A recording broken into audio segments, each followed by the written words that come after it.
تھوڑا سا اللہ تعالیٰ کا قانون ہدایت سمجھتے ہیں.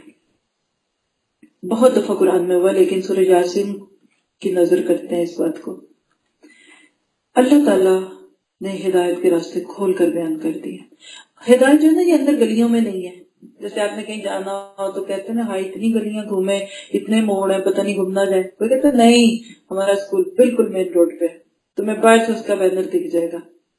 اب کوئی نہ دیکھے تو آنکھیں بند کی ہوں گی نا. ہدایت بالکل شارع عام پہ, ویری کلیئر مینیفیسٹ. اللہ نے دلوں میں بھی ڈال دیا اس کو پہچاننا. رکھی سامنے, جیسے یہاں اسٹیج پہ کوئی چیز رکھ دی جائے یا ابھی کینٹین میں آپ کاؤنٹر پہ دیکھیں گے تو کھانا رکھا جائے گا, رکھی ہوئی ہے. پہلی بات. دوسری بات ہے اس کو لیں کہ نہ لیں, فیصلے کی آزادی ہم کو دے دی. یہ اللہ کی ہدایت کے قانون کا دوسرا مرحلہ ہوتا ہے. دکھاتا ہے دور سے, قریب سے یہ نہیں کہ ہدایت نظر ہی نہ سب کو آتی ہے, لیکن ہمارے قدم جان کے نہیں, خود نہیں جاتے ادھر, چوائس ہماری ہے. اور تیسرا اللہ کا قانون لکھ لیجئے کہ جو جانا چاہتا ہے ہدایت کی طرف اللہ اس کو دونوں ہاتھوں سے لیتا ہے. سورۃ العنکبوت کے آخری آیتوں میں پڑھ چکے ہیں والذین جاہدوا فینا انہم سبلنا, جو ہمارے راستوں پہ چلتے ہیں ہم ان کو اپنے راستے دکھاتے ہیں. ہم تو بھول بھی جاتے ہیں ان کے راستوں میں. اسی طرح یہدی الیہ من ینیب, اور من اناب کے لفظ بھی آتے ہیں کہ جو رجوع کرتا ہے اللہ بسم اللہ کرتا ہے, جس کو ہم اپنی زبان میں کہتے ہیں ساتھ بسم اللہ, آئیے آئیے میرے گھر کے دروازے آپ کے لیے کھلے. آگے بھی ہم پڑھیں گے فَسَنُيَسِّرُهُ لِلْيُسْرَىٰ اور لِلْعُسْرَىٰ.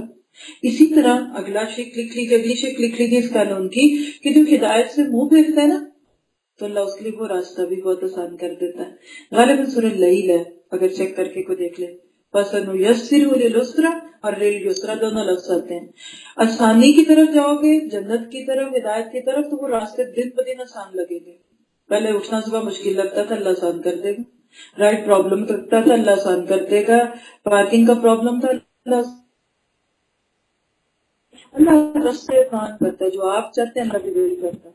آپ سوچتے ہیں کہ ہم اللہ کی مانتے ہیں, اپوزٹ کر لیں, اللہ ہماری مانتا ہے. اس دن ہمارے راستے میں رکاوٹیں آتی ہیں, آتی تو ہر ایک کی ہیں, محسوس اس کو ہوتی ہیں جس دن اندر رکاوٹ آ چکی ہوتی ہے. پھر نہیں, سونے جیسی چیز مانگے رکھے بچہ گل دیتا کہ میں نے نہیں کھانی. اندر کوئی کیڑا آ جاتا ہے نا تو چھوٹی سی رکاوٹ بہت بڑی لگتی ہے. یہ بھی اللہ کی ہدایت کے راستے کے میں سوچتی ہوں یہ بیریئرز ہیں, اور الحمدللہ یہ بہت اچھے ہیں, جس کا آپ کہہ سکتے ہیں سیفٹی چیکس ہیں. اللہ نہیں چاہتا کوئی ایسا بندہ ہدایت پہ آ جائے کہ جو ہدایت کا نقشہ ہی بدل دے. ہیں ایسے چند لوگ دنیا میں, لوگ کو اور ہمیں سب کو ہدایت ہے, ان کے پیچھے بھی لاکھوں کروڑوں لوگ لگے ہوئے ہیں, لیکن وہی لگے ہوئے جو ذکر کی پیروی نہیں کرتے, وہ انسانی اقوال کی پیروی کرتے ہیں. جی کچھ کہیے. سورۃ اللیل کا آیت نمبر 7 ہے. حدیث میں آتا ہے جو جس راستے پہ چلے گا اللہ اس کا راستہ آسان کر دیتے ہیں. تقدیر کے باب میں یہ حدیث آتی ہے حدیثوں میں کہ جو جدھر چلے گا اللہ اس کے لیے وہ راستے آسان کر دے گا. صبح اٹھ کے گاڑی کا رخ آپ مسجد کی طرف کر لیں تو انشاءاللہ مسجد کی طرف آپ کی گاڑی آئے گی. مدرسے کی طرف آ جائے, اسکول کی طرف آ جائے, ادھر آئے گی. اور اگر آپ بازار کی طرف, نائٹ کلب کی طرف, آپ کسی بھی گندی جگہ پہ جانا چاہیں گاڑی ادھر ہی جائے گی. گاڑی نہیں رک کے آپ کو لیکچر دے گی کہ کیوں جا رہے ہو نائٹ کلب میں, تمہارا ایمان خراب ہو جائے گا, وہ جائے گی. یہ اللہ کی ہدایت کا اصول ہے. آہستہ آہستہ آسانی ہوتی. پھر ایک اور رسول اللہ کا لکھ لیجیے, ایک نیکی سے کئی نیکیوں کے مواقع کھل جاتے ہیں, اور ایک گناہ کی طرف جھانک کے تو دیکھے اگلے راستے اور کھلتے جائیں گے. آپ ایک نیکی کرتے ہیں, آپ کے سامنے آپ خود آ رہی تھی, کوئی دوسرا کہتا ہے مجھے بھی لے جاؤ, آپ کی نیکی ڈبل. آپ ادھر آئی, آپ بیٹھی, کسی نے کہا آپ یہ جگہ لے لیں, مجھے اپنی دے دیں, تیسری نیکی. کسی نے کہا پین ہے آپ کے, آپ اپنے جیب میں سے ایک پین نکال کے ایکسٹرا پین دیتے ہیں, تیسری نیکی آ گئی. جیسے خاندان ہوتے ہیں نا, ایک لڑکی شادی کر کے کسی خاندان میں جاتی ہے تو صرف وہ نہیں جاتی, اس کے ساتھ اس کے اور کئی رشتے بن جاتے ہیں, میکوں سسرال کا تعلق جڑتا ہے. اسی طرح نیکیوں کے بھی خاندان ہوتے ہیں. آپ ایک نیکی ریجیکٹ کر کے دیکھیں, آپ خود بھی نہیں آئے, رائٹ دیتے تو اس کو بھی نہیں دیں گے, جس کو آپ نے پین آفر کیا اس کو بھی نہیں دیا, جس کے ساتھ کینٹین میں کھانا شیئر کیا اس کو بھی نہیں دیا, آپ تو تنہا رہ گئے. چوائس آپ کی ہے.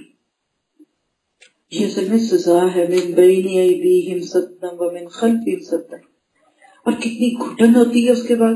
آپ سوچے نا، گردن اکڑی ہوئی اور آگے بھی دیوار پیچھے بھی دیوار.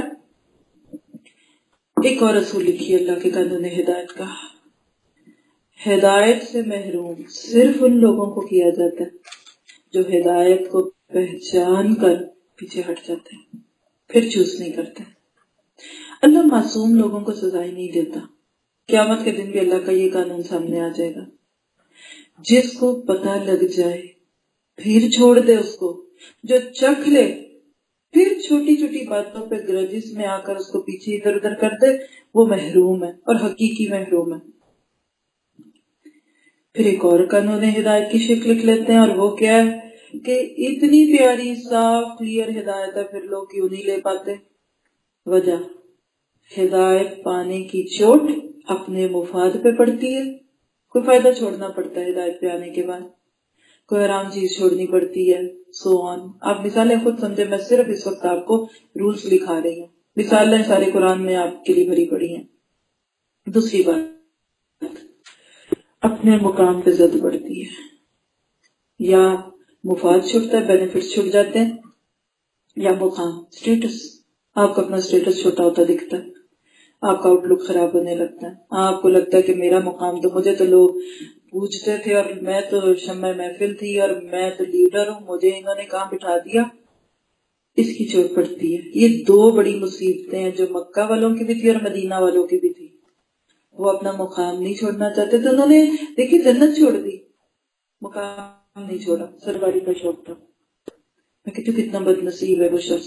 یہ بالکل مجھے کہتے ہوئے بات ایسے لگی کہ کوئی بس میں جائے جہاں جا کے اس کو پہنچنا لازمی تھا کسی جگہ پہ، صرف اس وجہ سے اس بس سے اترا کہ مجھے سیٹ نہیں کوئی دے رہا. اللہ کے بندے کھڑے بھی رہتے تو پہنچ تو تم نے بھی وہیں جانا تھا جہاں باقی بھی جا رہے ہیں. یہ چیک کر لو کہ بس کا نمبر ٹھیک ہے، غلط نمبر کی بس تو ٹھیک ہے نا، کھڑے ہو جاؤ، اپنا بستہ رکھ کے اس پہ بیٹھ جاؤ، کچھ کر لو، تھوڑی دیر بعد کوئی اترے گا، تمہیں خود ہی جگہ مل جائے گی. لیکن لوگ انا کسی کا، ہم کھڑے ہو کے جائیں، ہم لوکل بس میں بیٹھیں، public transport we can do it, ہم تو اپنی گاڑی میں جائیں گے. یہ بہت بڑی وجہ ہوتی ہے. ایسے لوگوں کو ہدایت نہیں ملتی. ایسے لوگ اپنی پریسٹیج کا خیال رکھتے ہیں اور اللہ کی پریسٹیج کو پیچھے کر دیتے ہیں.